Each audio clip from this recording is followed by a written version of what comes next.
Good afternoon, everyone. It is a joy for us to come to you and for us to be with you as we move forward in this really trenchant discussion, timely discussion during the Christian Unity Gathering.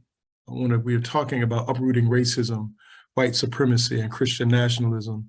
And we are joined today by the Reverend Dr. Willie Francois. Allow me to share just a few words about this outstanding young man and the work that he's doing. Willie Dwayne Francois III serves as senior pastor of the Mount Zion Baptist Church in Pleasantville, New Jersey, and the president of the Black Church Center for Justice and Equality, a national think tank and policy advocacy organization. New York Theological Seminary appointed Francois as the director of the Master of Professional Studies program at Sing Sing Correctional Facility and assistant professor of liberation theology. Francois' pastoral activism takes shape around racial equity, economic justice, and criminal justice reform. He's a Phi Beta Kappa graduate of Morehouse College with a Bachelor of Arts in History and Religion. He holds a Master of Divinity from Harvard Divinity School and a Doctor of Ministry from Emory University.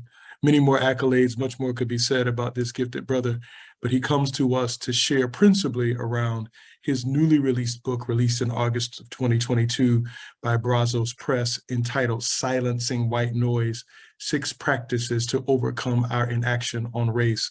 And Dr. Francois has a presentation for us this afternoon, and I will yield to him. Thank you for being with us, sir.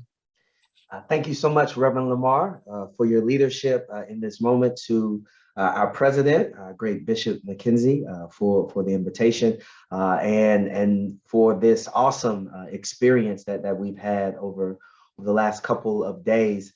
So I want to talk a bit about silencing white noise, my latest book project, which I'm excited about sharing here today. And there we go. So today, for the little bit of time that it's just me, I'm presenting from the book.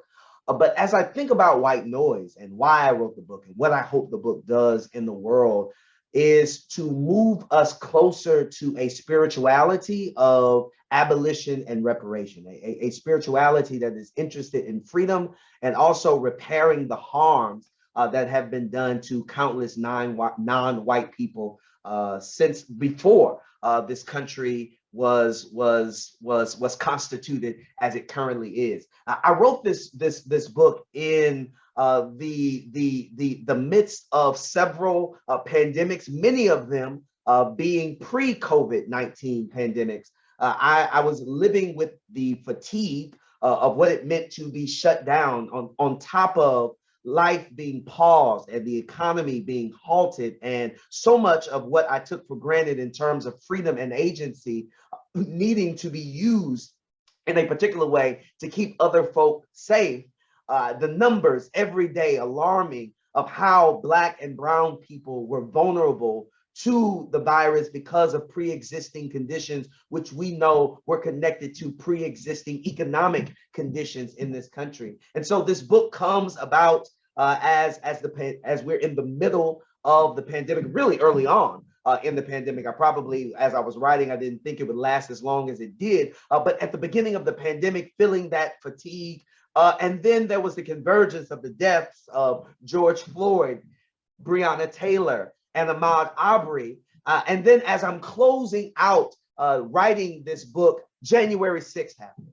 And I understand January 6th to be a confluence of race and religion, that there's racism that is really percolating what was happening, that literally almost stalled this project, this experiment of democracy. And obviously religion was at the fore of what was happening as well. And so wrestling with this pandemic, wrestling with how racism is resurgent and how it has the capacity to regenerate from one generation to the next, as we saw the confluence of those deaths. And then January 6th as a moment for me that really jarred and unnerved me in ways that I thought that our democracy was not as fragile as it was. And then I'm doing that work, and I have a 2-year-old son at the time. My son is is born. And so I have this newborn in my hands as Black people are dying at higher rates of COVID. Have this newborn in my hand as the deaths of George Floyd, Breonna Taylor, and Ahmaud Arbery are meeting a kind of crescendo in the public square where there seems to be hope, but then that begins to fade. And I ask myself very introspectively, is this the kind of world where I should be bringing new children, new Americans into what I am experiencing? I look at my son and I think about how one day it could be his body thrown up against a police car the way my body has been. I look that it could be my son who is at an Ivy League school who is being stalked by a campus police officer asking for his ID when no other student who is white is being asked for their ID. I think about my son and the alarming rates of how school suspension track alongside incarceration rates. And I wonder, is this really a moment to bring more Black children into the world? And it was really him, putting him to bed one evening. He had this pretty fancy bed that had a white noise machine built into it.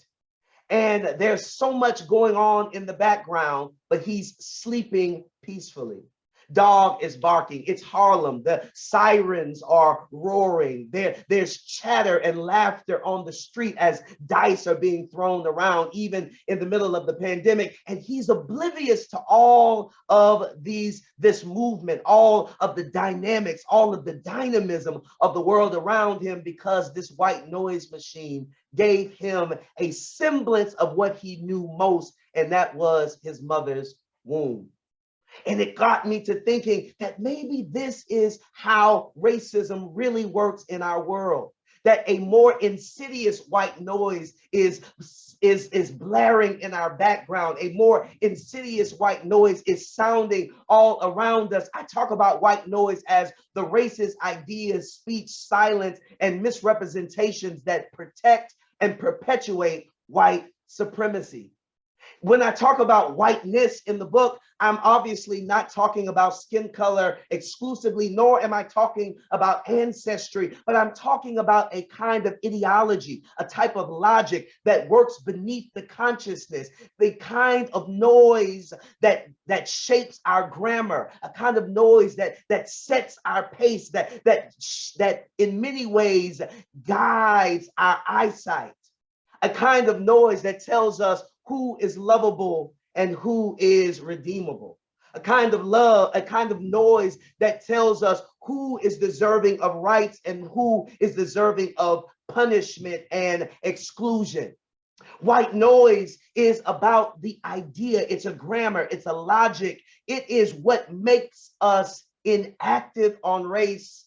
It is what lulls us to sleep in so many ways.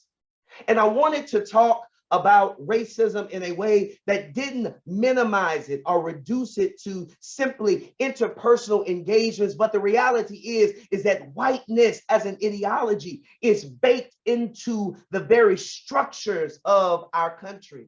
It is baked into our healthcare system, our public education system, our private education systems. It is baked into our policing and our judicial system. White noise is all around us because whiteness really does not need white people in order for it to live, because it is so baked into the fabric of who we are as a nation. It is white noise that explains why we roll up our windows when Black youth pass by. It is white noise that tells us to walk a little faster when Latinx men or women are behind us. It is white noise that normalizes Latin American children in cages at the southern border of our country. It is white noise that tells us that people with names like Junebug and Ray Ray deserve to go to prison. It is white noise that causes us not to even see that young Black girls, dark-skinned particularly, are being suspended at 4 times the rate of her classmates. It is white noise that is blaring and sounding all around us. The racist ideas, speech, silence, and misrepresentations that protect white supremacy. And our faith communities are not immune to how white noise sounds.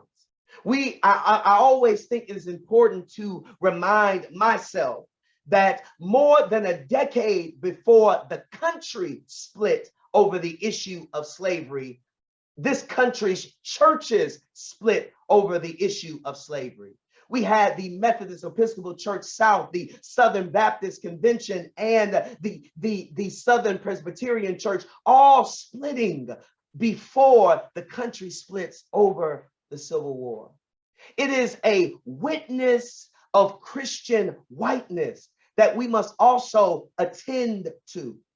This book, as I'm writing Dr. Lamar, I'm thinking about what does a spirituality of racial justice feel like and look like? How do we lean into our vocation as people who are interested in repairing the harm? When I think about how whiteness works, how it is really a doctrine that lends to a kind of orthodoxy that tells us who is right and who is wrong. It is white noise as a doctrine, or whiteness as a doctrine, that tells us that white people have exceptional ancestry that legitimates their right to dominate and control. It gives white people with white skin primary ownership of the meaning of what it means to be human and also what it means to be American. It is the doctrine of whiteness that reinforces a racial hierarchy that perceives the others, non-white others particularly, as inherently dangerous and inferior. It offers a mythic social innocence regarding America's racial tragedy. It tells us that systemic and structural advantages are a birthright for white people. Whiteness, if we are going to be honest about how it works, again, not as an identity and not as an ancestry, but whiteness as a logic, as a force that governs beneath the consciousness, that determines how we act, how we speak, when we are silent, and when we turn folk away. We must be honest that whiteness as an ideology is sin. It is idolatrous. It is segregationist, and it is demonic. It is idolatrous because it holds whiteness to be of absolute concern. It is segregationist because it determines who lives where and who can shop where and who can work where and who can love whom and love where. It creates divisions between us. It segregates us from ourselves, but also segregates us from the creator who is committed to abolition and committed to freedom. But it is also demonic, not in the sense that it is connected to an otherworldly being that lives in the other world, but no, it is demonic in the sense, like as Paul Tillich talks about it, it is demonic because it denies human flourishing, human freedom, and human creativity. Whiteness is sin because it denies Black joy, Black love, Latinx peace, Latinx creativity, Asian hope, Asian power, Asian political attainment. It is demonic because it denies us our humanity and what it means to flourish. And it's in this book, as I now turn it back to, as I start to turn it back to our host for the day, Reverend Lamar, is that this book, this moment is not calling for recovery. So much of the pandemic, I heard us talking about how do we recover what we've lost. And there is a need for us to think about what recovery means and how recovery should look in the world. But really, we must think about what we may be trying to get back to was not really just and equitable in the first place. Prior to COVID-19, Black unemployment ran twice as high as white unemployment. Before COVID-19, it would take 228 years if we froze white wealth today for Black wealth to catch up. Before COVID-19, we experienced an increase of 940% of the prison population in the last in the last 50 years. It is time for us to be honest that as we look at a nation that is built on stolen land and stolen labor, a nation that is built on land theft from indigenous Americans and the theft of people from the western shores of Africa, and how that lives underneath the entirety of the structure, the Constitution, the systems of America. Recovery is not enough. Reconciliation is not enough. As James Cone asks us, reconcile to what? We must do the work, the daily work, the grueling work, the dizzying and sometimes exhausting work of repair. I'm calling us to be reparative intercessors. People who don't just use intercession for prayer, but understand intercession to be political, economic, social, and theological. It is a call for us to stand in the tragic gap, that place between where things are and the way we know things can be. It is a call for us to practice truth-telling from power, allowing us to take the risks that are necessary and speak the hard truths about the ugly history of a country that is built on stolen land and stolen labor, but also to situate daily practices of repair. That we are called to be agents of reparation, agents of repair in our interpersonal engagements, in our professional lives, but also in our faith lives. That we are disciples of a man who was a Palestinian carpenter, a man who lived under the threat of Roman power, but also under the threat of local policing power. We are the descendants of a man who was born of a teenage mother who lived as an infant refugee. We are the descendants of a man who was ultimately killed by his own government. This is our call, a moment where we must lean into repair because time is running out. That is what I saw on January 6th. That time was running out. And where are the people who are the descendants of the poor Palestinian carpenter who will begin to do the work of redeeming a dream that is bigger than the American dream? Redeeming the dream of God that was anchored in how Jesus talked about the reign of heaven and the reign of God, what womanist scholars talk about as the kingdom of God. Now it is time for reparative intercessors to be guides, to be accomplices, to be journey partners with those who live with their backs up against the wall, those who are labeled the wretched of the earth, those who Ida B. Wells Barnett would say are the sinned against. This is a moment where we need reparative intercessors because time is running out. Dr. Francois, thank you for that compelling presentation. And I want to ask you, first of all, you talked about that night with your son and his fancy bed and the white noise machine giving you impetus, but also you talked about being amid multiple pandemics. And a lot of people use that language. Could you unpack that term, multiple pandemics? Yeah. What were they? What are they? Well, there are at least 3 pandemics that we were living under prior to COVID-19. One is a pandemic of healthcare unaffordability. There is rhyme and reason, maybe even policy based on why Black people are some of the most unhealthy and the most underinsured in this country. Prior to the pandemic, we were dealing with an insurability crisis and a healthcare crisis in this country. We were also living with a public safety crisis. Right? We were living in a time where you have professionals who are tax paid, who could gun down unarmed people or even knee down unarmed people and then go home with badge, bullet, pension, paycheck, with no accountability, a public safety pandemic, right? And then there is the all too familiar pandemic of poverty.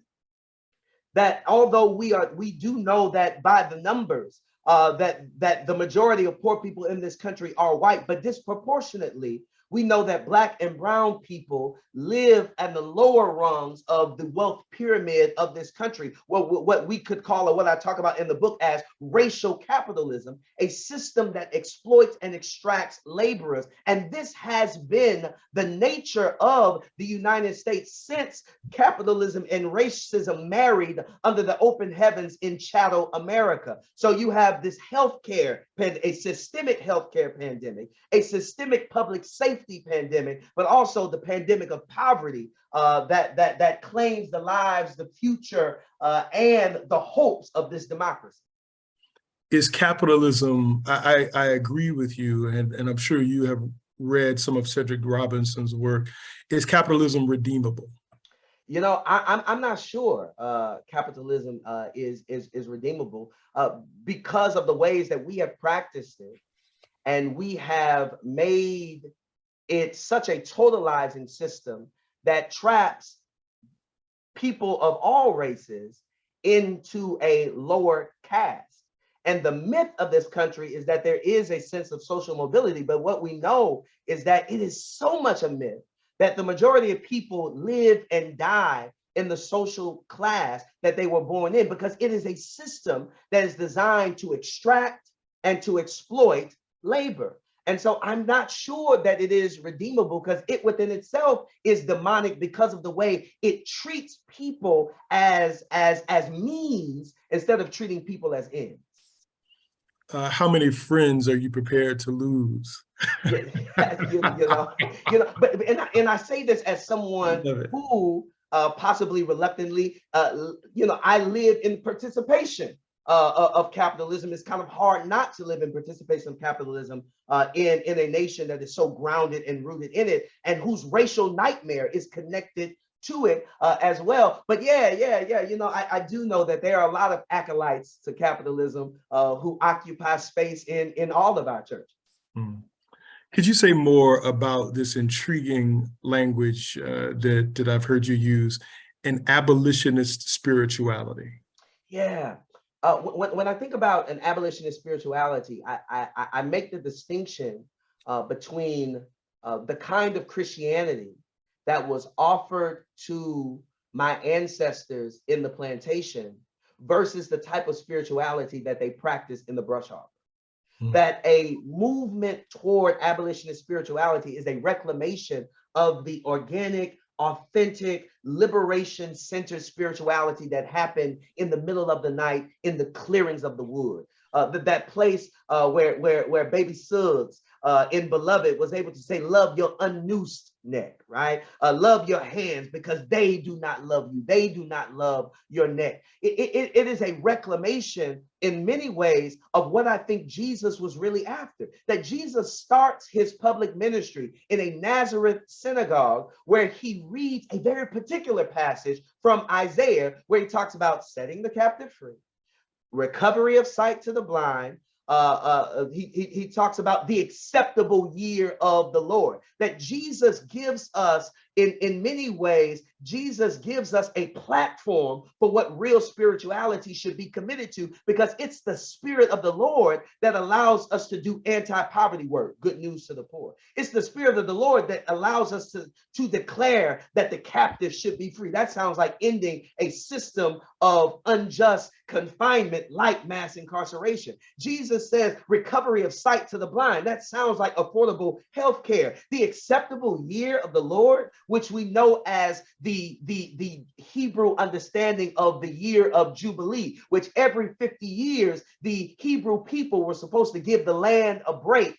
And also all debts were to be forgiven and all slaves were to be released. That sounds like abolition and reparations to me. That Jesus gives us a framework for how religion is supposed to, or at least spirituality that is connected to the way, should be rooted in these practices of freedom in this world, These practices of repairing the harm in this world, practices of centering the lives and the voices of the most violated and the most unprotected in this world, and a type of work that allows us to have a counter imagination to what we've seen. Abolition within itself, Reverend Lamar, is a type of faith, because you are fighting for a world you've never seen, in spite of living in a world that tells you that it is not possible. Abolition within itself is a kind of faith tradition, because you dare to believe that racism can end. You dare to believe that we can have a world that does not need prisons to solve poverty, mental health issues, and addiction crises. That you dare to believe in a world where women, this is not even radical, where women are paid more than men, because in most cases they are more qualified than men, right? It is a kind of faith tradition that I'm speaking to, that I find in the pages that tell us about Jesus. So you said something about January 6th being a confluence of race and religion. Yeah. Can you help us with that? Yeah, I mean, but one just the sights itself is that you saw people carrying crosses. You saw people wearing shirts about how much they loved Jesus, right? That and it should never be lost on us that a large segment of the country that is interested in the Stop the Steal movement were white evangelicals, or evangelicals in non-white faces and non-white voices, right? There was a religious dimension to how people were talking about the need to protect the vote, the need to make sure that the savior, Mr. Trump, was not unseated from his throne, right? That religion was fueling the anger that existed there, but also race. That it is hard not to see that the majority, not all, but the majority of the faces there were white people. Some of them law enforcement, some of them lawmakers, some of them former military, but people who have been fed a narrative of cultural insecurity, or replacement theory. Even that was also a part of what was fueling that, this idea of replacement theory, that if the Democrats win, and I'm not endorsing any party here, but the narrative was, if the Democrats win, then that means Black and Latinx folk are going to replace us. They're going to get all of the handouts, and all of the hard-earned things that we worked for will be taken away from us. That is race and religion marrying again, right outside the steps of the Capitol, and then into the Capitol. You said something that was striking to me. You said whiteness does not need white people to thrive. Yeah. And so my question to you, as you were trying to differentiate the whiteness, was more than skin color, more than a racial or tribal affiliation. So if whiteness does not need white people to thrive, what does whiteness need to thrive? And why does it still thrive? So whiteness thrives because it is so encoded in the very laws of this country. It is encoded in the economic arrangement of this country. I said a moment ago that if we froze white wealth today by some cosmic thrust, white people were no longer able to earn, save, invest. White wealth froze today.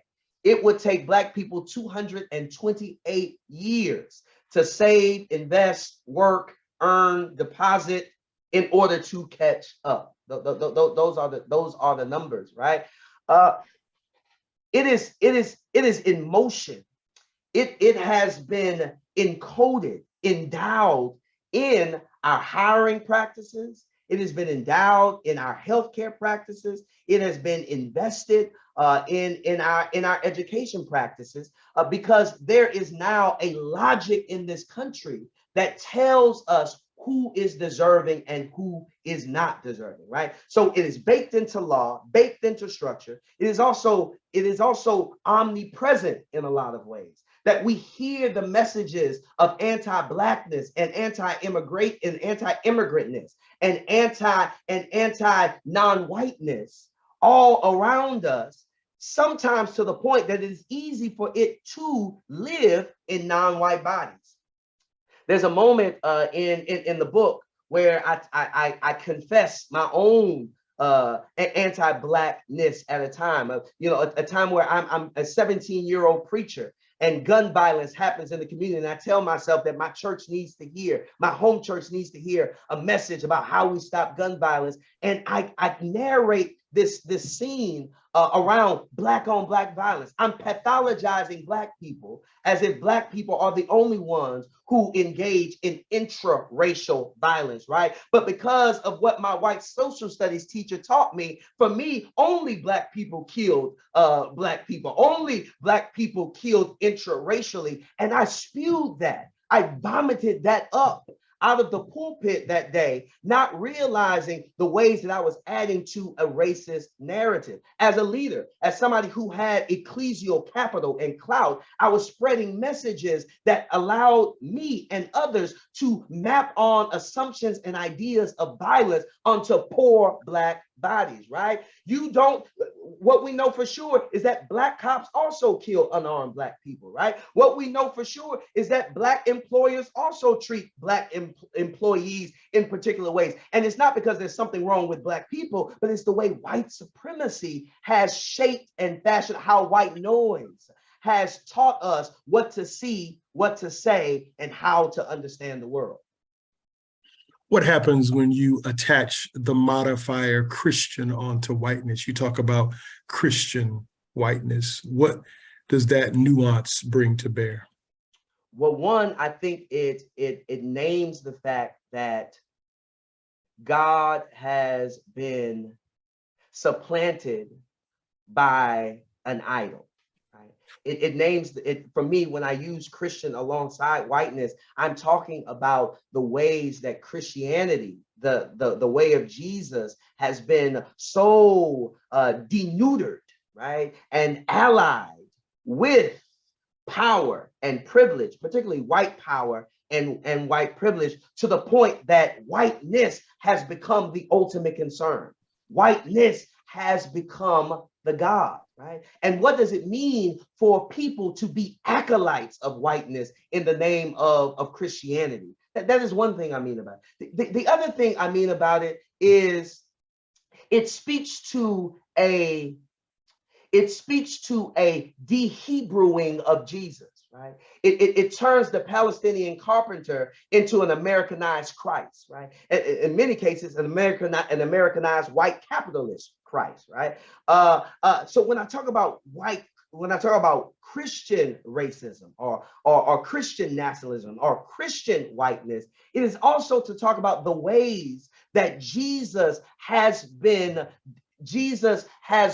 re-raced, or in many cases, how the real Jesus has been erased and created in the image of Americanness. And this is particularly important because that seemingly is the Jesus that we resurrect from the tomb every single Sunday, an Americanized white Christ, when the reality is that this is a moment for us to crucify this Americanized white Christ and then leave him in the tomb.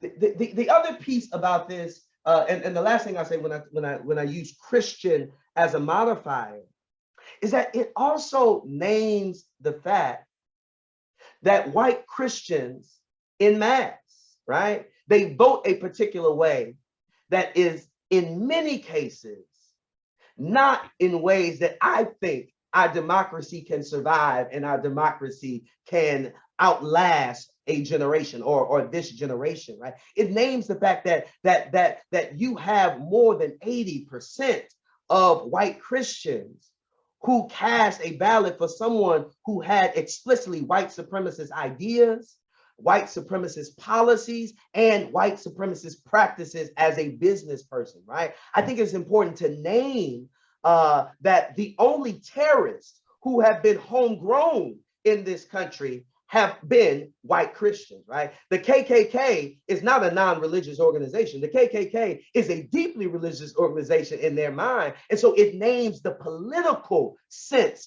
of Christianity being co-opted by a version of the way of that's supposed to be committed to Jesus. Finally, you take the word intercessor and stretch it. And I think what I want to share is, when you think intercessor, we think of a pietistic thrust, but you talk about intercession in terms of the economic and the political. Say more about that. Yeah.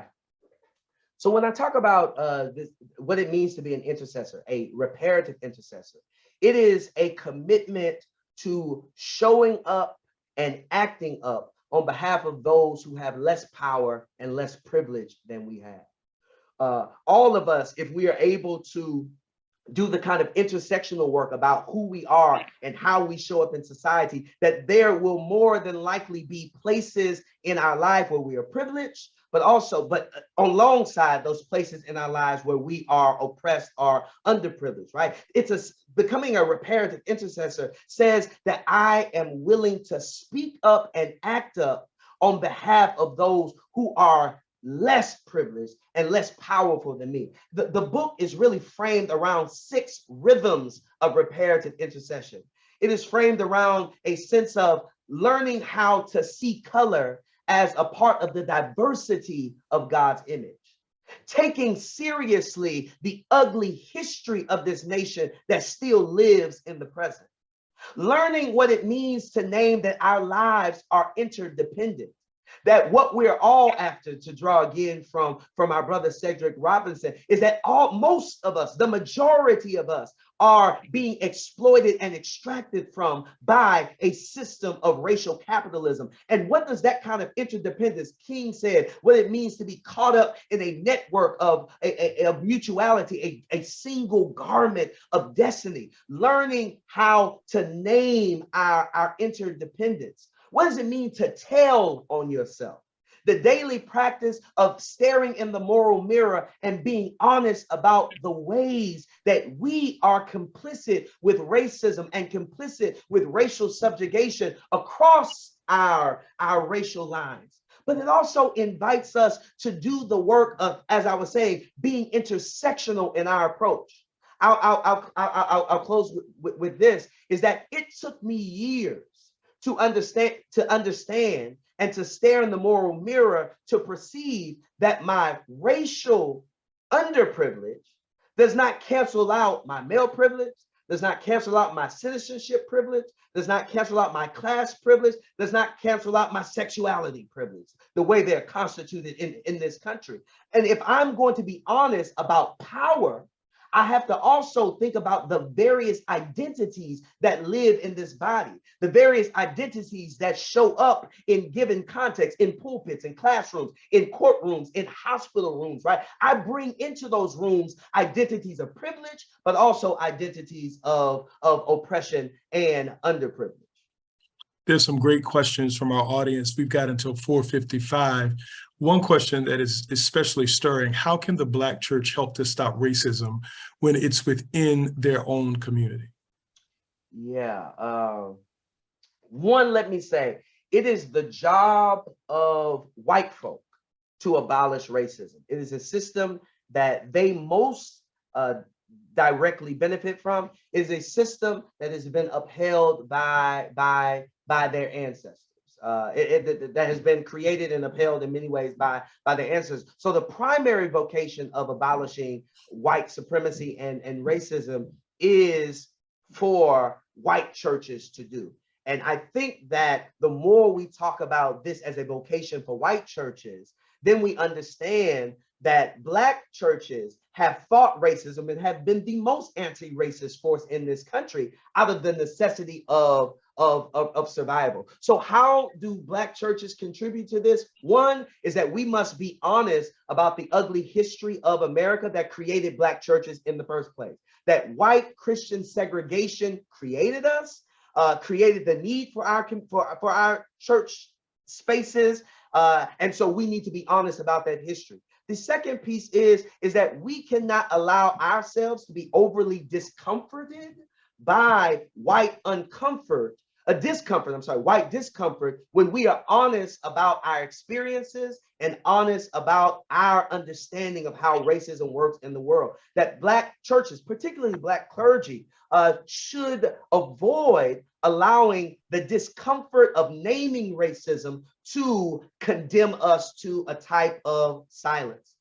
A third way I think Black churches can engage this work of racism is being honest about the historical Jesus, being able to preach dynamically, being able to preach exuberantly about the actual lived conditions that Jesus, that Howard Thurman introduces us to in Jesus and the Disinherited in the 1940s, that Jesus actually does not come from a privileged class, but Jesus comes from an underclass that lives under a matrix of oppression, right? To preach in honest ways about that Jesus, I think is terribly important. And then the last way, and these are by no means an exhaustive list, the last way is to also be clear about how racism is systemic and not just individual. We cannot only call out when police officers kill Black bodies. We can not only call out when a racist politician says something. We can not only call out those individual acts of racism like tiki torch carrying white boys in Charlottesville, Virginia, but we must actually have an analysis of racism that talks about how it lives in all of our systems, right? How it lives in our schools, how it lives in our banking, how it lives in our healthcare systems, how it lives in our politics, the way money is pumped into politics. We need a structural analysis around racism, and we must sing that out in ways that refuse to be silent. Final question, dear brother, and thank you so much for your passionate and thoughtful sharing. How does the white church, how do white people rid the society of racism, of Christian nationalism, and of violence? What can be done in the white community?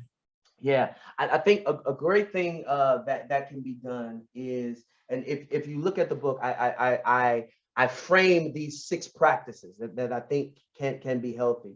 I think white people need to be honest that they see color. Because to say you don't see color is to say you don't value or believe the experience that this color in many cases condemns me to.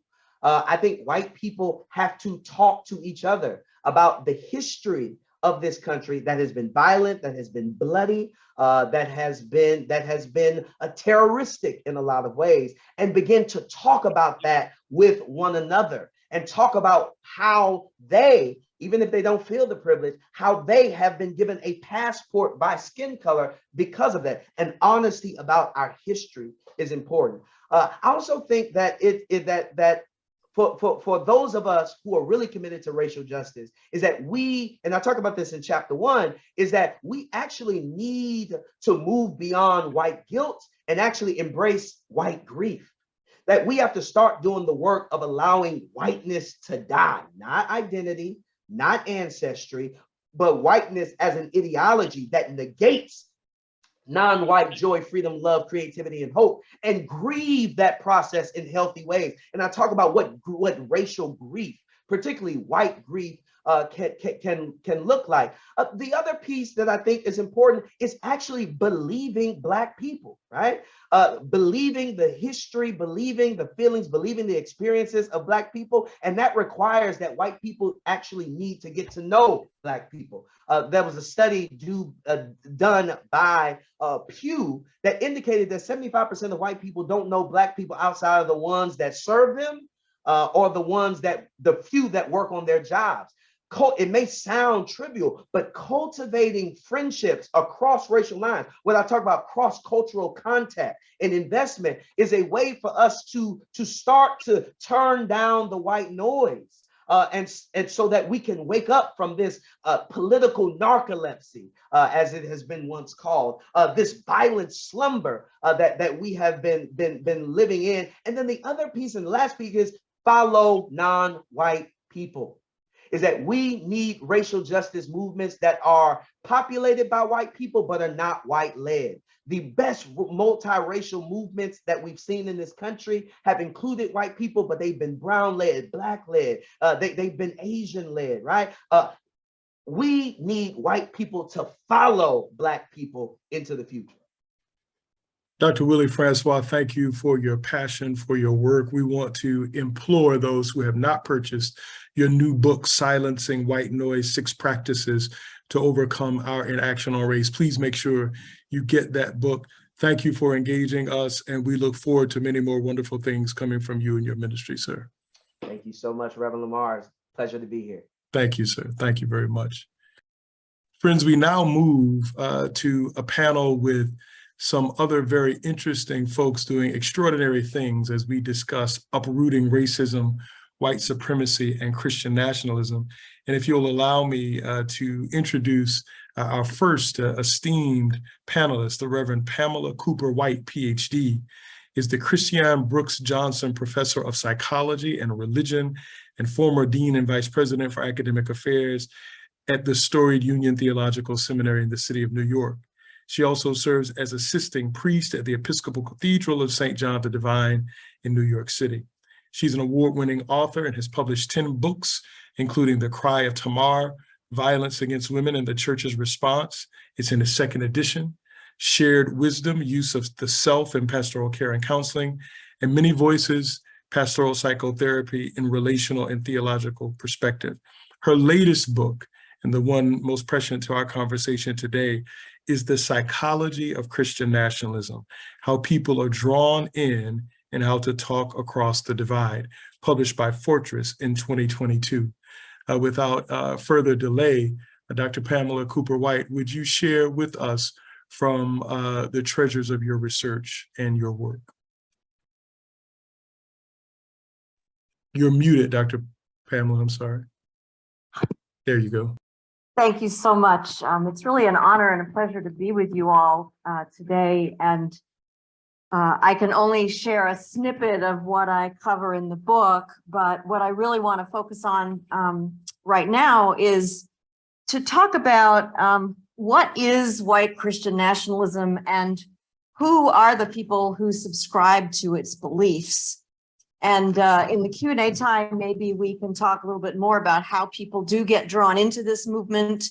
It's a very almost identical to cult-like recruiting in many, many ways. And then what are some of the ways in which we can talk to one another? But I think it's really important for us first to lay the groundwork to understand who is in this movement and what are their primary tenets. So let me screen share here for just moment. You'll give me the opportunity to get this going.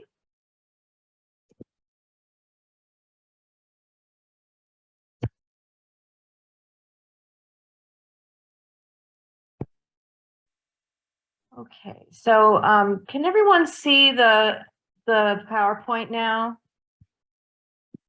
Okay, so Christian nationalism.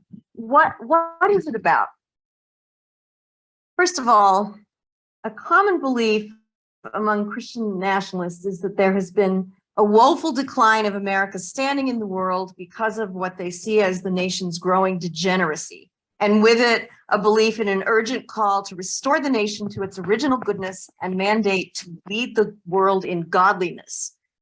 Therefore, God has withdrawn his blessing, and I use that word intentionally, from America because, like the ancient Israelites, she has fallen into profligacy and a violation of God's laws. So the United States was founded, according to this group, by evangelical Christians, all of them in this room that you see here, the founders, were evangelical Christians, according to Christian nationalists, based on a misreading of a much more complex history of the framers of the Constitution. And they believed these men had special mandate to become a new Jerusalem in which white Christians, mostly male, will rule over a nation whose laws are perfectly aligned with their own selective fundamentalist reading of biblical mandates. Christian nationalist preachers also tend to leap across the Bible from the Old Testament to the book of Revelation, making scant reference, if at all, to the teachings of Jesus about love, healing, and justice, which I so appreciated in Dr. Francois' very moving first talk in this session. they really aren't talking about the Jesus that we know from the Gospels. They jump from this highly selective reading of the Hebrew Bible that they believe supports the idea of a wrathful God directly to the second coming of Jesus in the end of days. In their interpretation of apocalyptic scripture, many, especially a wing of Christian nationalists called dominionists, see an avenging Jesus coming to wage spiritual warfare against the current decadent ways of America and the world. Those who hold such views see a growing depravity of the current age as evidence that the end of times is near, and it's their duty to help bring it about. Christian nationalist preachers exhort the faithful in sermons and song to, quote, and this is a song I heard, take this nation back, even by force if required. Now, the best sociological research to date makes it clear that white supremacy and patriarchy are at the root of Christian nationalism, and that white evangelical Christians are disproportionately responsible for perpetuating it, although all Christians bear significant accountability as well. So the main tenets of white Christian nationalism are that God established the United States as a Christian nation, and therefore should essentially be a theonomy shaped by Christian values, as they interpret it, and a theocracy characterized by the headship of men over their households and white male leadership in the public sphere. Christian nationalists therefore oppose the separation of church and state, rather advocating for the display of Christian symbols in public spaces and explicitly Christian prayer in schools and civic gatherings. Now, by contrast, many Black church Protestants who also align Christian values with politics, but to gospel-grounded social and political action for change. And here are two wonderful examples, Dr. William Barber from the Poor People's Campaign and Senator Raphael Warnock, who succeeded Martin Luther King Jr. as senior pastor at Ebenezer Baptist Church and who is now a senator. Contrast this with white Christian nationalist agenda that is almost entirely opposed to what we would consider social justice. They oppose religious pluralism and oppose generous immigration policies to keep out those, quote, drug dealers and rapists, as Trump infamously said, and to keep out Muslims and other non-Christians. They oppose abortion even in cases of rape and incest. They oppose expanding the rights of women, LGBTQ persons, and in a long chain of history, beginning with the utterly denied genocidal founding of our nation, they oppose civil rights legislation and embrace laws that perpetuate structural and institutional racism against Black, Brown, and Indigenous people. Some of the folks in the white Christian nationalist movement even believe that eco-justice and addressing climate crisis is moot because the apocalypse is coming and the world will be destroyed anyway. These beliefs and a movement that includes a large segment of the population is not going to go away just because we have a different United States president. A large percentage of Republicans, about 2/3, continue to believe in the myth of widespread fraud in the 2020 election, as do about 1/3 of all Americans. That's a shocking statistic. Lest we conclude that this is a fringe movement involving only a small percentage of American Christians, statistics show that nearly 2/3 of mainline Protestants, members of the supposedly liberal Christian denominations, and 2/3 of all Christians together agree with many of the beliefs, if not the actions, of the thousands who marched on the Capitol on January 6th. So there are two large-scale studies now available, one from about 2 years ago by sociologists Andrew Whitehead and Samuel Perry, and then a book that was just published by McDaniel, Nurudin, and Shortle, The Everyday Crusade. Just last month it was published. So here's some statistics to shatter the myth that these are just a small splinter of the American population. 52% of Americans agree with some or all Christian nationalist beliefs, according to Whitehead and Perry. And McDaniel and all, in their survey of a variety of databases, show that 47 to even 71% of Americans agree with some or all Christian nationalist beliefs. 88% of Christian nationalists are white evangelical Protestants, or maybe 74%, 3/4 of Christian nationalists. And among evangelical Protestants, 80% agree with Christian nationalist beliefs. Non-Christians, including Jews, Muslims, and members of other religious traditions and those with no religious affiliation, are those who make up 3/4 of those who disagree.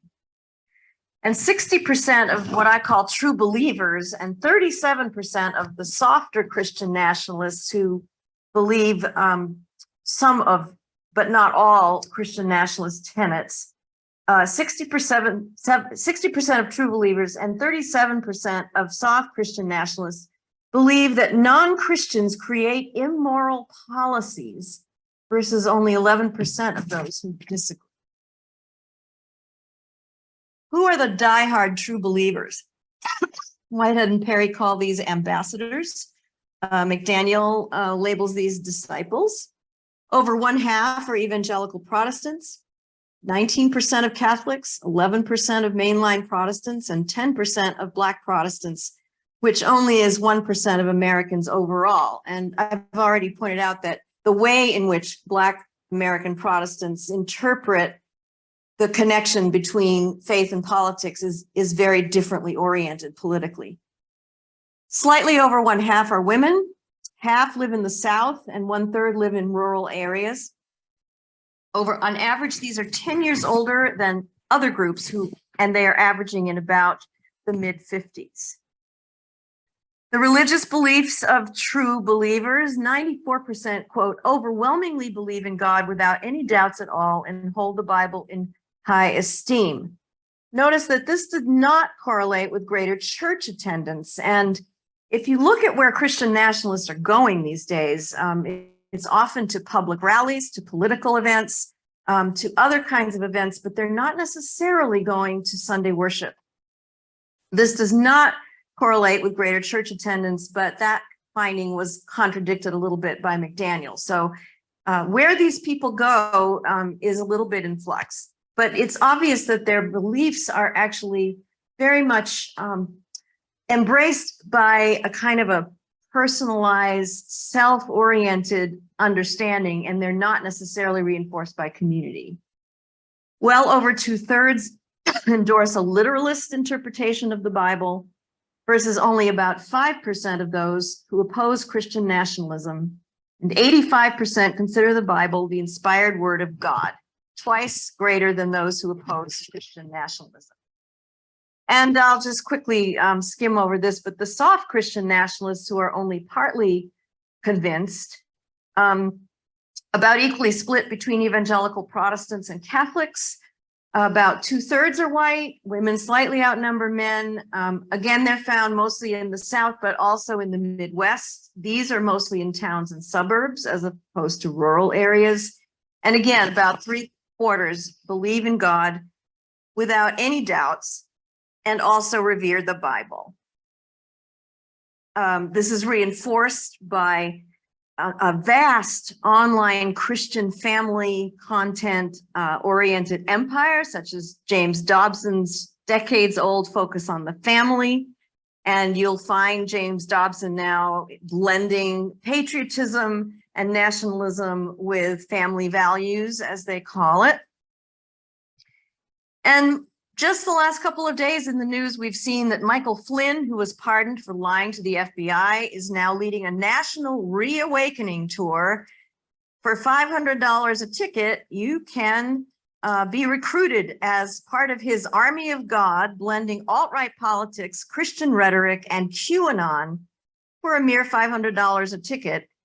And he's offering baptisms in big metal tubs, which frankly, I find blasphemous. So to conclude, let me be clear. Christian nationalism is a fanatical, radical departure from the teachings of Jesus and from any faithful reading of either the Hebrew Bible or the New Testament, and it is also dangerously anti-democratic. It's our calling, this is the cathedral where I serve, it's our calling as Christians to reveal this movement for what it is, to distance ourselves from its messages, and to bring a different, progressive Christian message that actually represents the teachings of Jesus and the gospel. And the thrust of my book is actually how people get pulled into this diet and how we can dialogue.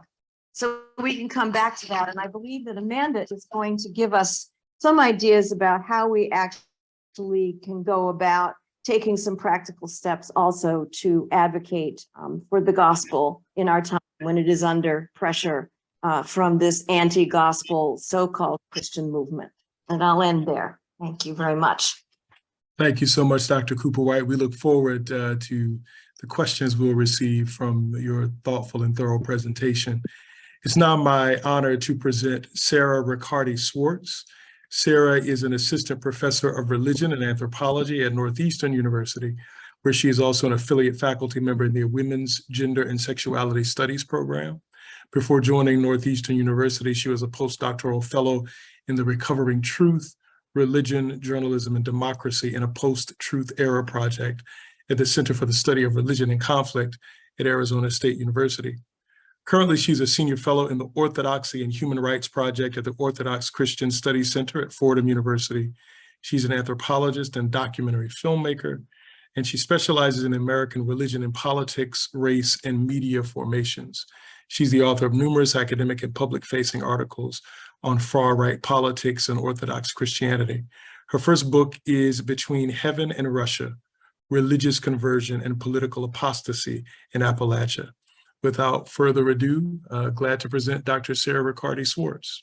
Thank you so much for that lovely introduction, Reverend Lamar. As Reverend Lamar noted, I'm an anthropologist of American religion and global politics, and I've worked in depth with far-right Russian Orthodox Christians in the United States, both on and offline since 2017. So I think what we've heard so far from Reverend Dr. Cooper-White is such a great example of Christian nationalism in the United States. And so I want to scale that out for us a little bit and recognize white Christian nationalism in the global context, since as we know, US politics and religion are not unmoored from the global flows of religion and political movements. As a form of religious nationalism, white Christian nationalism, which draws on this narrative of American exceptionalism that we just heard about, is not exceptional on the global stage. So in this really brief time I have today, I want to think about the connections between white Christian nationalists in the United States and the religious sort of moralizing nationalists that we see rising in Russia, Hungary, and most recently in Italy. And I want us to consider how the nationalisms expressed by these groups are part of the rise of traditionalism, which is a philosophical worldview that often emerges with and alongside authoritarianism and even fascism. And in order to think about all these things, I'm going to draw from a larger lecture I gave earlier this month at a webinar that was hosted at Yale University on white Christian nationalism in the global context, thinking especially about midterm elections in the US. Expressions of white Christian nationalism are often linked in news media to the most blatant and public demonstrations, such as January 6th, which Reverend Dr. Cooper-White just talked about. But this type of reactive religious nationalism is not only found in violent or public displays of heritage negotiation, but also in the networked expressions of religio-political subversion that create new privileged types of national authenticity. White Christian nationalism does this through historical revising, imagining past glory, contemporary struggle, and fears of apocalypticism based in a rhetoric of marginalization. And we've certainly seen this in the US, where white Christian nationalists are a driving factor in the panic over CRT in K through 12 schools, the overturning of LGBTQ+ rights, and the emergence of politicians who cling to reactive and conspiratorial ideas about how to shape society in their image of God. And these reactive values have traction in nationalistic groups abroad that have connections to white Christian nationalists in the US, whether indirectly or directly. An example of this was a march in Belgrade, Serbia against the Pride Parade just a few weeks ago, during which a Russian flag was flown by bikers. And the patriarch of the Serbian Orthodox Church said that, and this is a direct quote from the patriarch of the Serbian Orthodox Church, they, meaning gays, want to desecrate the sanctity of marriage and the family and impose an unnatural union as a substitute for marriage. And we've seen similar language regarding the traditional family as part of the post-Soviet Russian politics and religiosity. And I think Russia, especially given the war against Ukraine, rightly commands our attention when considering religious Christian nationalisms globally.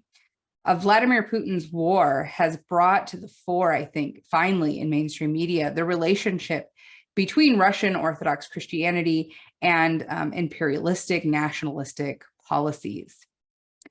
So throughout this year, we've witnessed large-scale public expressions of Russian Christian nationalism used to defend country, God, and family. And recently, Patriarch Kirill of the Russian Orthodox Church exhorted those called up for conscription in Russia to fulfill their duty, to die for their country, and to receive eternal glory for their sacrifice, in a speech where he explicitly highlighted the uniting of church and state for nationalistic motivations.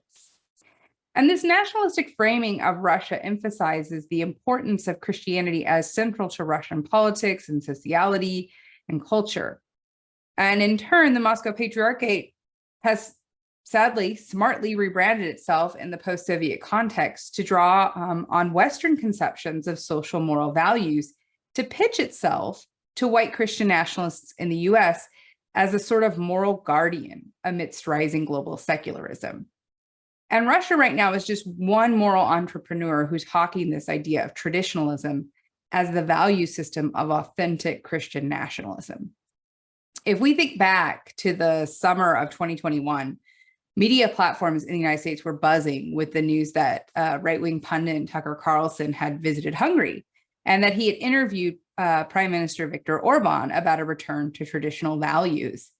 And this language of traditional values that Orban talked about in the interview was not new. In fact, 8 years prior to that interview in 2013, Orban gave a lecture in England where he urged for a return to traditional values, arguing that traditional values was the basis of democracy, and democracy is the Christian ideal of Imago Dei.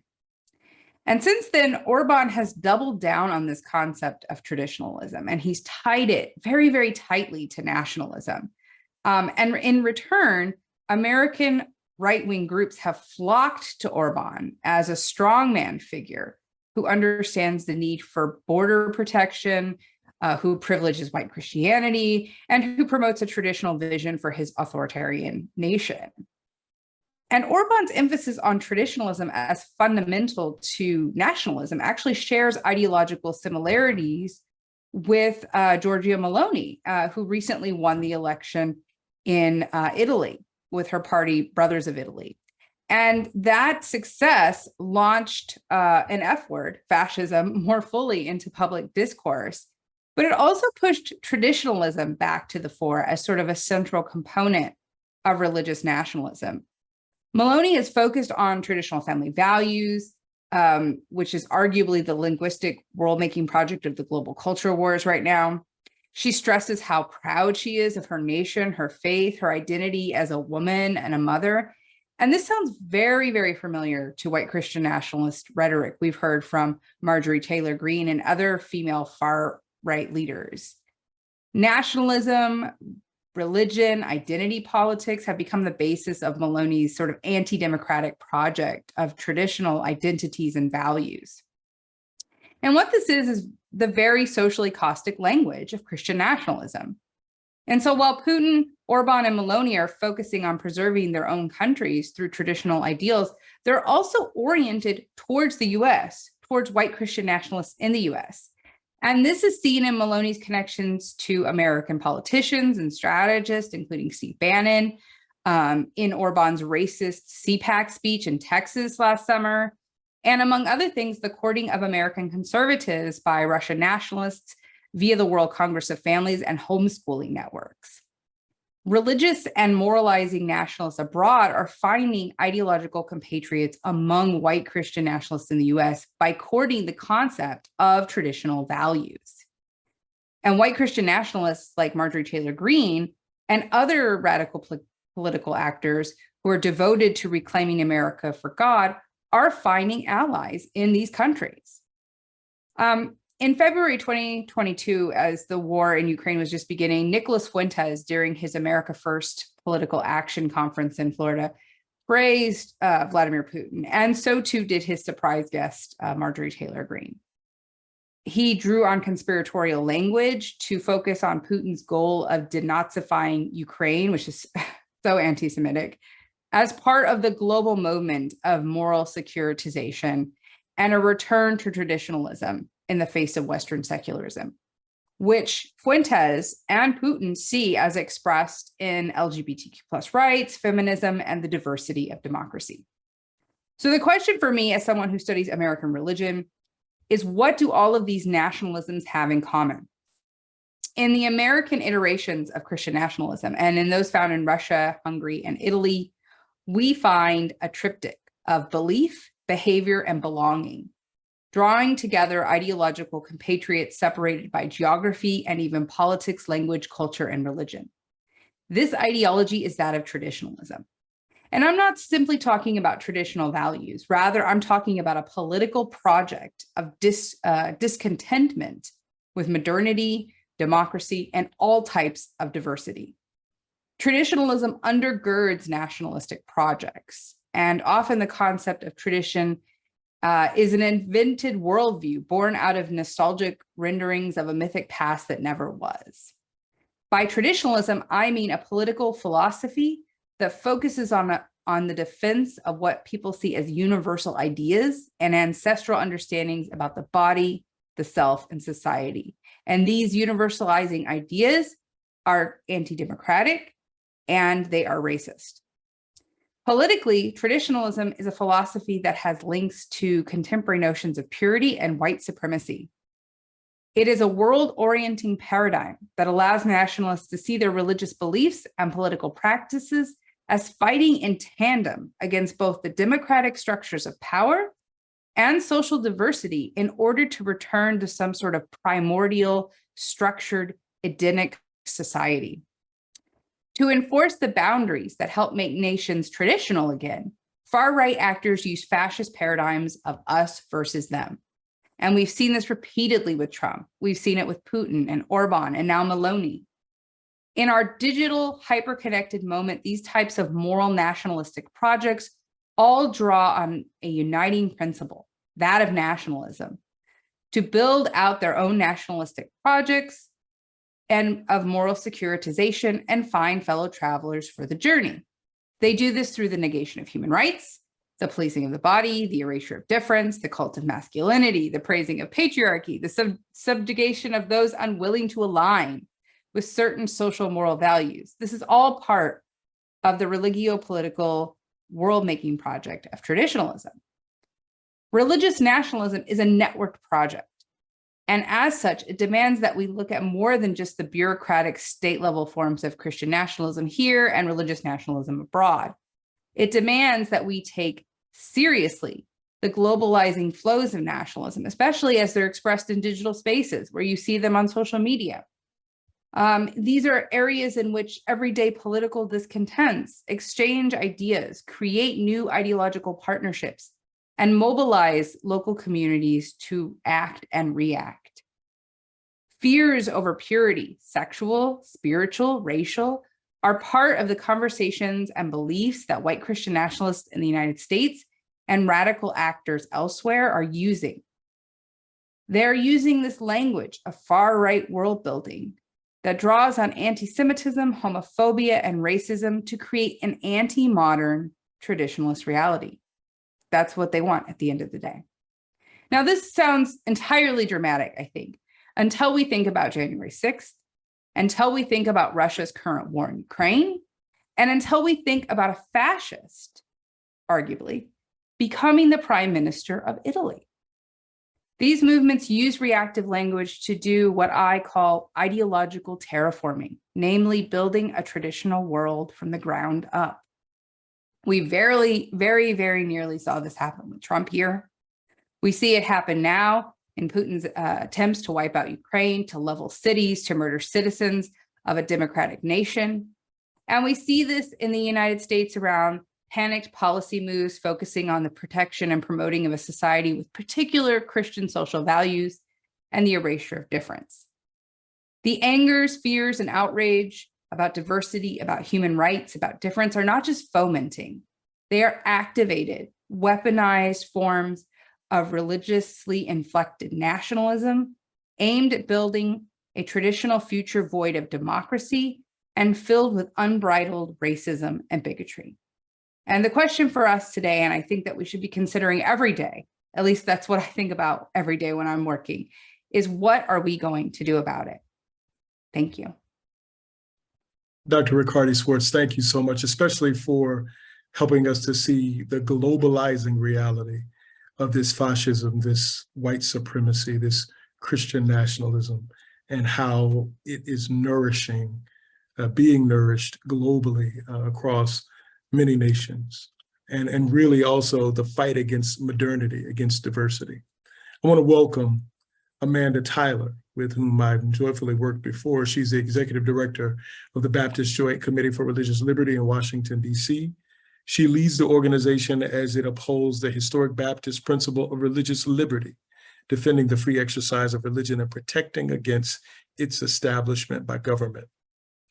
Tyler often speaks in churches, educational institutions, and denominational gatherings, and she provides commentary on faith and freedom issues in the national media. She co-hosts the Respecting Religious series on the BJC podcast, and she serves on the board of the Center for Faith, Justice, and Reconciliation. She was named Baptist of the Year by ethicsdaily.com in 2019 for her work leading the Christians Against Christian Nationalism initiative. She's been called a powerful advocate, a rising star in the sector by the Nonprofit Times, and she was named one of the nation's top 50 nonprofit leaders of 2018. She's an alum of Georgetown and the University of Texas School of Law, and a member of the Texas and U.S. Supreme Court Bar. Without further ado, my friend and colleague, Amanda Tyler. Thank you so much, Reverend Lamar, for that introduction, and to all of you, and to Bishop McKenzie for the really warm welcome here. And to my co-panelists who set, I think, the really important academic picture and really understanding what Christian nationalism is, how it's showing up not only in our country, but around the world. And Dr. Riccardi-Swartz, you offered the perfect segue. What are we going to do about it? And I think that is, I hope, my role here today is to share what we can do about it, and what we are doing in an ecumenical space to draw attention to Christian nationalism. So I'm going to share my screen here for a quick presentation that I think will help organize our time together. This is information about the organization that I lead, BJC, or Baptist Joint Committee for Religious Liberty. We're an 86-year-old advocacy and education organization doing our work in Washington, D.C., all around advocating for everyone's religious freedom. And for the past 3 years, we have coordinated and led a nationwide grassroots advocacy project called Christians Against Christian Nationalism. NCC has been an important partner with us in this work, as have a number of different denominational organizations who have helped get the word out about Christians Against Christian Nationalism. You can learn a lot more at christiansagainstchristiannationalism.org. We organized this in direct response not to any one incident or person or event, but rather to what we sensed as a rising tide of Christian nationalism, specifically in the United States, that was becoming more violent. After we saw Mother Emanuel AME Church shooting, Charlottesville, the Tree of Life Synagogue, shooting in Pittsburgh.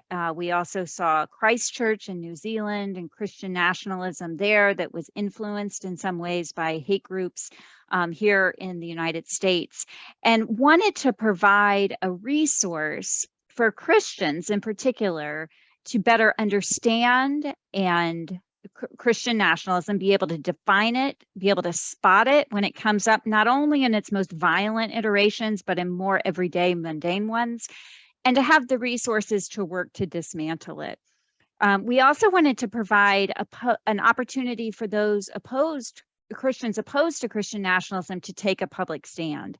And to date, we have nearly 30,000 people who have put their name out publicly as a Christian against Christian nationalism. It's a open source list that anyone can see and find others in their community who have taken this public stand. And we've also developed a library of resources, of podcasts and webinars and discussion guides and one-pagers and frequently asked questions, and as much as we can do to get an everyday understanding of Christian nationalism into as many hands as possible. I noted earlier when Dr. Francois said, it is the job of white folk to dismantle racism. I completely agree. And I would add here that it is the job of Christians, and more specifically white Christians, to work to dismantle Christian nationalism. White Christians have benefited the most from the perpetuation of Christian nationalism in this country. And it is up to us to lead the way in understanding Christian nationalism and uprooting it from our very communities. Part of what we do is to define Christian nationalism in as simple as a way that we can find to help people understand it. We have defined it as a political ideology and a cultural framework that merges American and Christian identities. It suggests that to be a true American, one has to be Christian and espouse certain theological and really political cultural views. Or to be a real Christian, one has to be an American, that God has a special and superior role for the United States and God's plan for the world. Of course, both of these ideas violate central commands of Christianity to love God above everything else and to love our neighbors as ourselves. Christian nationalism also threatens American democracy, and it opposes religious freedom for all. The foundational value of American democracy that at least aspires and promises that our belonging as Americans is not premised on what we believe or how we worship or how we identify religiously. As Dr. Cooper White talked about, the markers of Christian nationalism depends on this mythological history of America's founding as a quote unquote Christian nation, one specifically by Christians in order to privilege Christianity.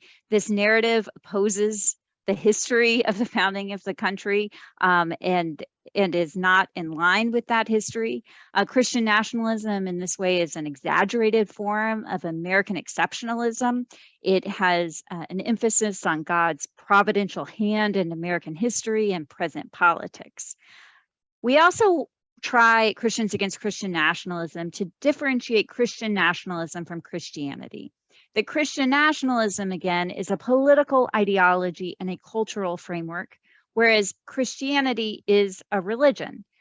The Christian in Christian nationalism is much more about identity than about religion. And in that identity, it carries with it a host of embedded understandings of what that Christian is. It includes white supremacy, as we've been talking about here today. It also includes nativism, authoritarianism.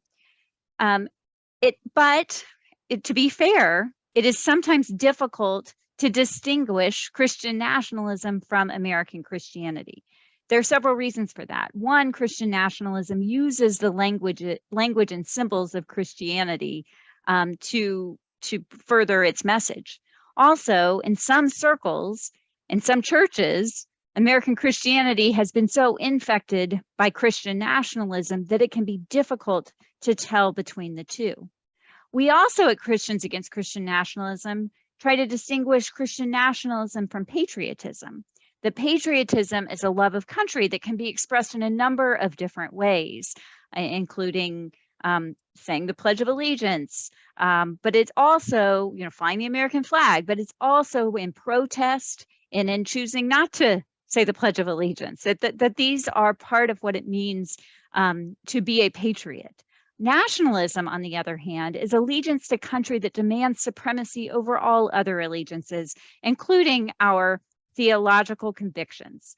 And in this way, as we've heard from other presenters, Christian nationalism leads to idolatry. It leads people to worship and put other commitments above our theological commitments, which as Christians, we are told take precedence over everything else. We've heard also about how prevalent Christian nationalism is. And I think this is really important and key to what we're trying to do at Christians Against Christian Nationalism. This movement that we are trying to lead has never been about pointing fingers. It's about being self-reflective and understanding and noticing Christian nationalism within our own communities first. There was new polling done by the University of Maryland. It was just put out by Politico. This poll was conducted in May of this year. And the pollsters found something very interesting, I think. They asked respondents, does the Constitution allow the United States to declare the US a Christian nation? And 70% of respondents said no. And that is the correct answer, because the Constitution is founded on this ideal of religious freedom that is protected by keeping the government neutral when it comes to religion. And you'll see here when they break that down by political identity, that majorities of both Democrats and Republicans know that to be the case. I think that is an encouraging figure. What is less encouraging is where people want the country to go. Sorry. Going in the wrong direction here. So the next question was, would you favor or oppose the United States being officially declared a Christian nation? And 62% would oppose that. So a majority of Americans do not want the United States to be declared a Christian nation. But when you look at who wants that, 38% do. When you look at the Republicans, 61% of Republicans answered that they want the United States to be declared a Christian nation. So a majority want that, even though a majority also knows that that would be unconstitutional. So they are willing to engage in unconstitutional acts in order to have a Christian nation, one that would privilege Christianity over others, and say that there is one faith that defines us as Americans. Now, I want to talk specifically, because of this panel, about dismantling white supremacy and racism. What is the connection between Christian nationalism and white supremacy? I do not think we can understand Christian nationalism apart from white supremacy.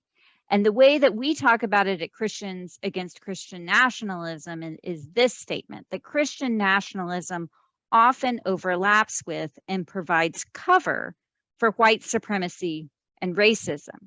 I think we find this in the marker of Christian nationalism in the Christian nation myth itself. This mythology idealizes idealizes American history, giving divine sanction to the racism that was embedded in the founding.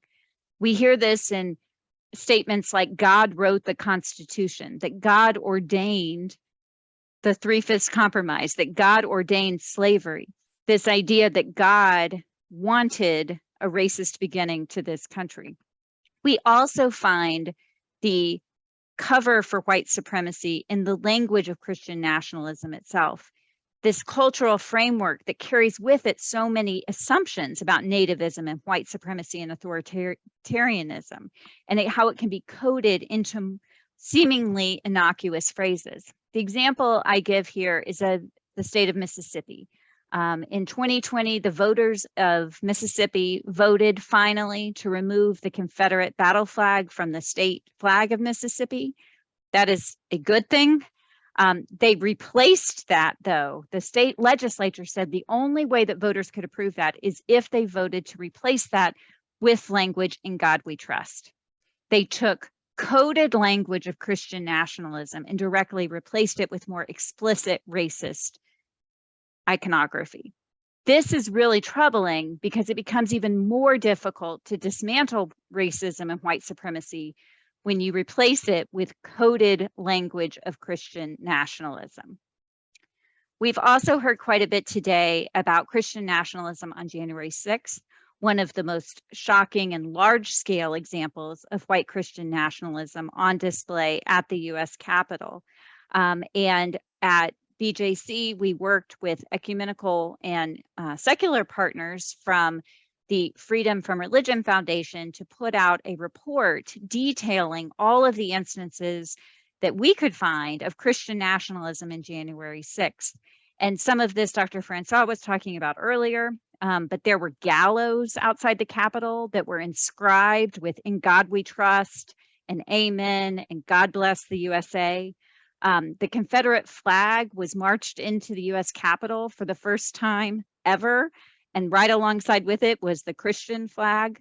We had images of the white MAGA Jesus. So there were so many examples of imagery that blended white supremacy and Christian nationalism on this national stage.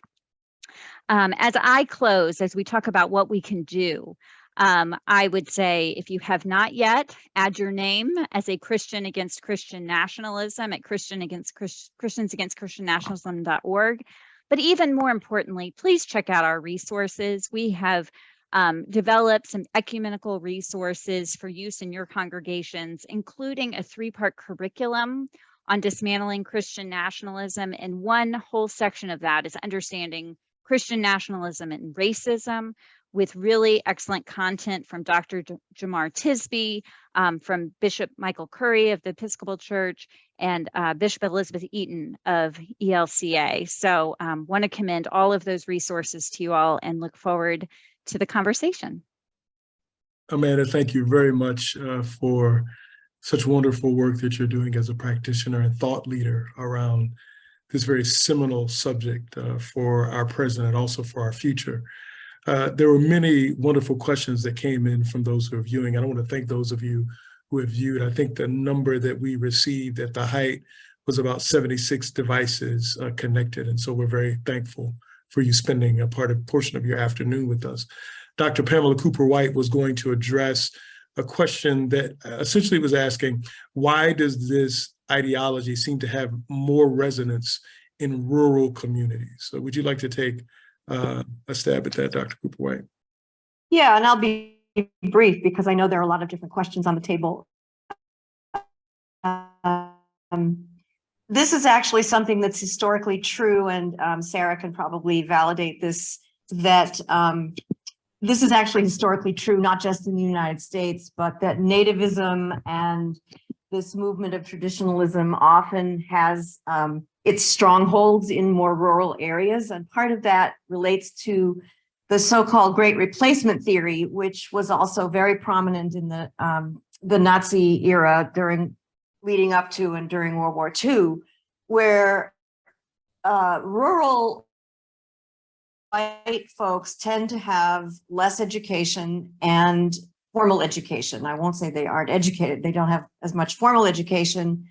The culture tends to be gun-oriented and patriarchal. And the Census Bureau of the United States predicts that by the year 2042, whites will no longer be a majority in the United States. So there's actually reality to their fear. And so they feel like their way of life is being demolished and their backs are up against the wall.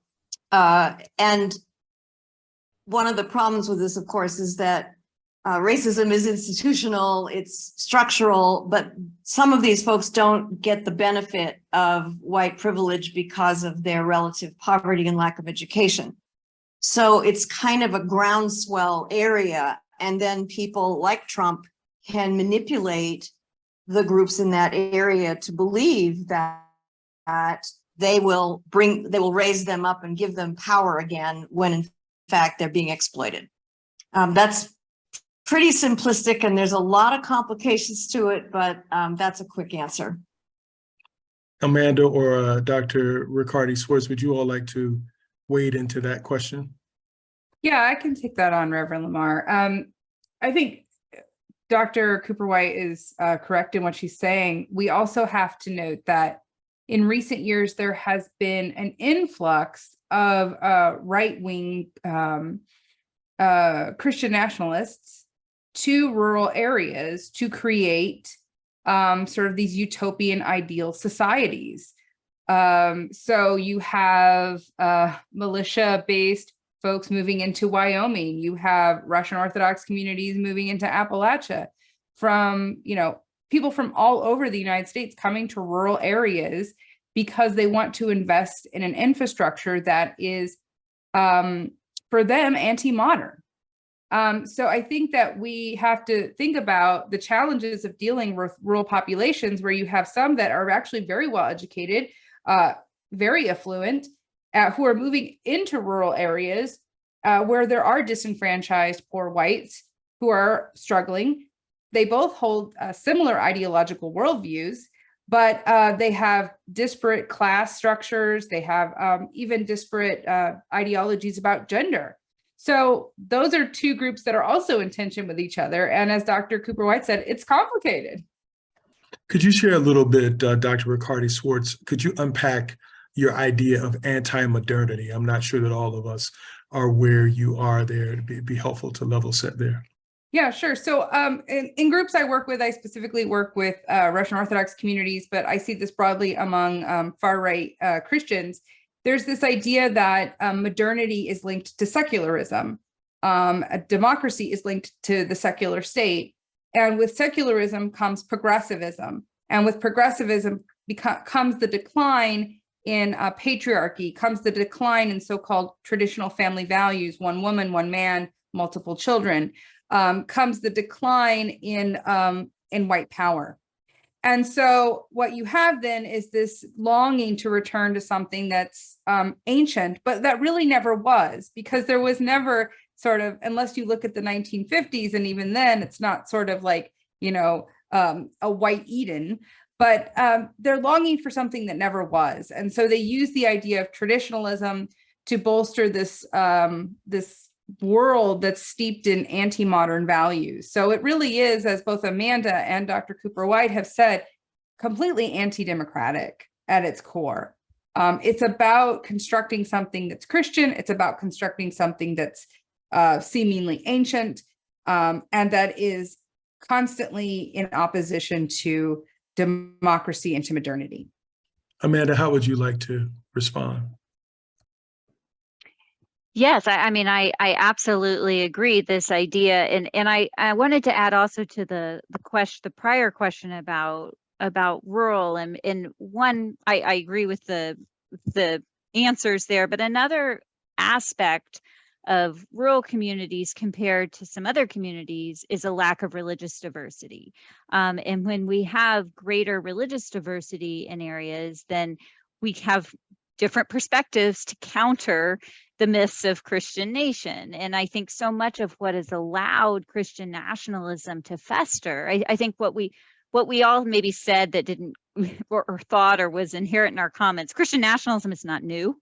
It has been around since before the founding of the country, dating back to Doctrine of Discovery, in the Americas context, and even before in other contexts as well. But what's allowed it to go unquestioned, to fester for so long, is it not being questioned. And so I think in some communities where it is relatively homogenous when it comes to if it's not religious observance, at least religious identity, that creates somewhat of an echo chamber that just continues the myths of Christian nationalism in that way. So a final question. Oh, were you going to jump in, Dr. Cooper-White? You're muted, Dr. Cooper-White, if you were speaking. I'm sorry.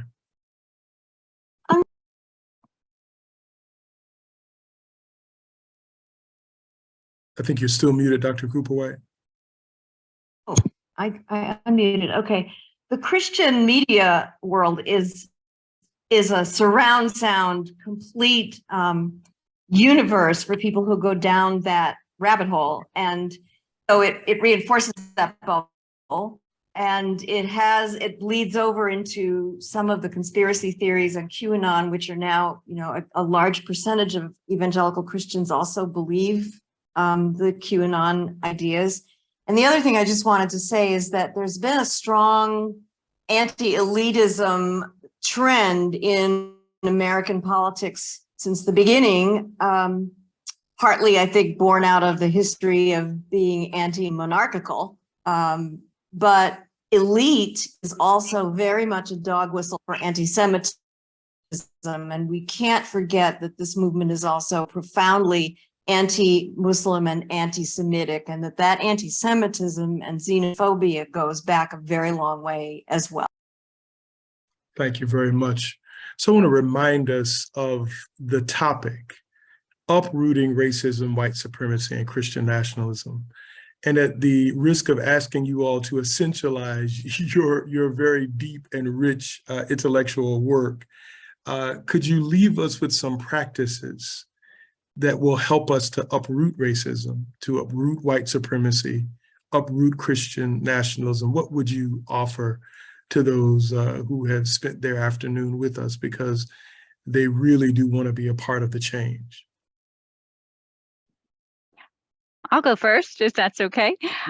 I would say engage in the spiritual practice of prayer, discernment, and self-reflection. As I talked about earlier, our work at Christians Against Christian Nationalism has never been about finger pointing. It's instead first about examining ourselves and where our personal theologies, where our churches, where our communities are leaning more towards Christian nationalism than Christianity. A question that I think is useful in this discernment when we're thinking about our patriotism, saying, does our patriotism cause us to violate our theological convictions? If it does, it's not patriotism, it's nationalism. And if we're Christians, it's probably Christian nationalism.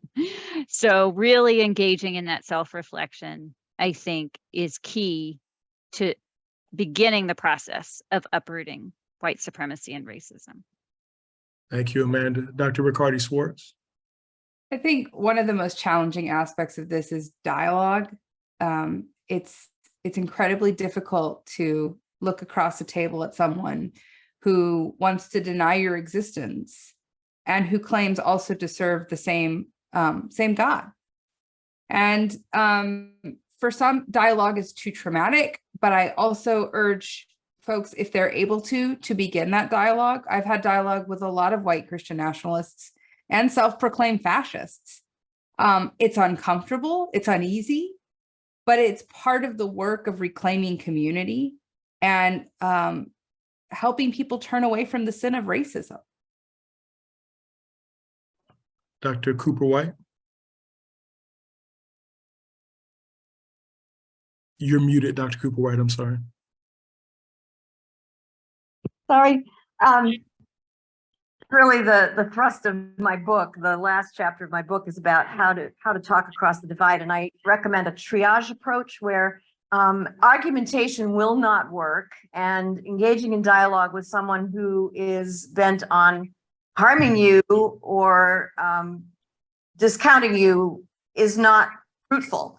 And so in those cases, the best thing to do is turn and channel our energy for change into activism. And I do think that there is a very important role for activism and even being on the streets and witnessing.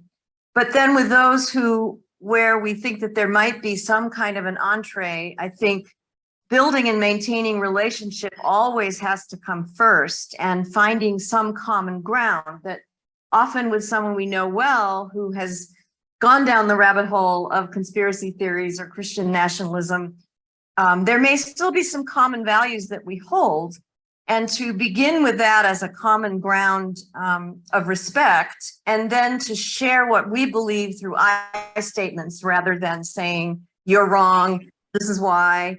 That just doesn't doesn't go over. And one of the people I particularly admire a lot in this is Loretta Ross, who has been talking about calling in rather than calling out, which is particularly, I think, important for us as white people to not finger point, as Amanda was saying, against each other, but rather to bring one another into a deeper understanding and to celebrate all of the riches that diversity can give us, as opposed to being afraid of it.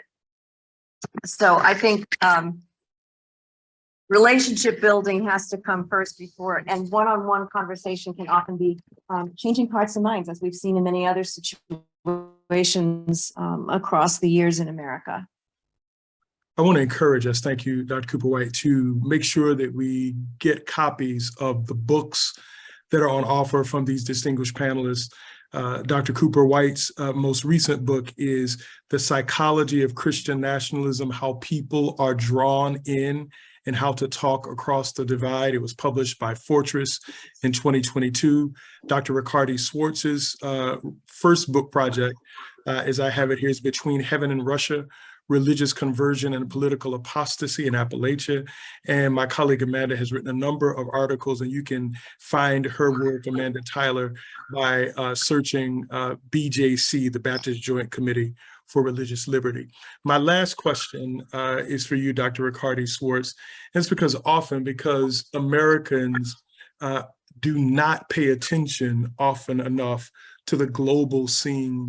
We miss how our politics resonate globally, and it seems that we're missing how this nationalist, quote unquote, pseudo, maybe theological thrust is resonating globally.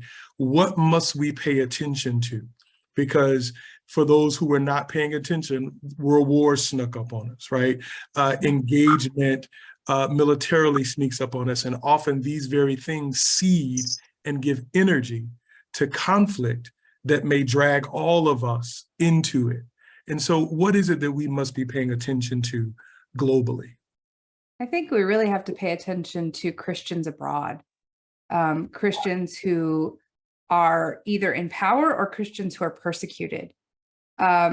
We see right now a religious organization, the Russian Orthodox Church, that is enforcing a war, supporting theologically the extermination of people. And we have to take that seriously and understand how it relates to Christianity in the United States and the fight for democracy and freedom, both here and abroad. At the same time, we also have to think about Christians who are persecuted throughout the world and how they are grappling with white Christian nationalism and American empire abroad. So we have to be paying attention and be vigilant and understand that Christianity is both complicit and Christian nationalism, and also affected by it here and around the world. I want to thank again our panelists, Amanda Tyler, Dr. Sarah Riccardi-Swartz, Dr. Pamela Cooper-White, who joins us in a different time zone. We hope you can get some sleep. We want to thank the National Council of Churches, led by Bishop Vashti Murphy McKenzie. And this has been an extraordinary panel during the Christian Unity Gathering on uprooting racism, white supremacy, and Christian nationalism. We all have our work to do. Thank you again for joining us. And we are praying and building toward a more hopeful future for all of us. Thank you.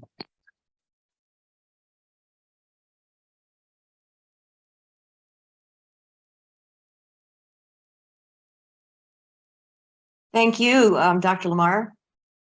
Oh, thank you all. It's a great joy. Great to meet you.